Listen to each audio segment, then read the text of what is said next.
তাহলে যেদিন যে বললা তুমি আমাকে ভালোবাসো। আরে ছোট লোকের বাচ্চা, সেদিন একটু তোর সাথে মজা করে লেগে ভালোবাসার অভিনয় করেছিল।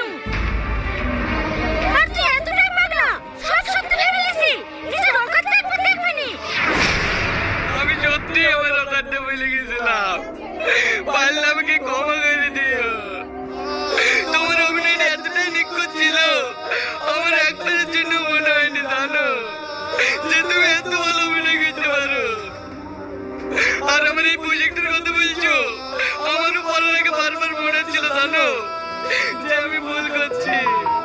কিন্তু তোমার বান্ধবীরা বলেছিল এটা পড়ে প্রপোজ করলে নাকি তুমি অ্যাকসেপ্ট করবা। আর আমি তো তোমার প্রেমে পাগল, শুধু তোমার ভালো লাগার খারাপ লাগা ছাড়া আমার কোনো কিছুতেই যায় আসে না। কেউ যদি আমাকে বাজে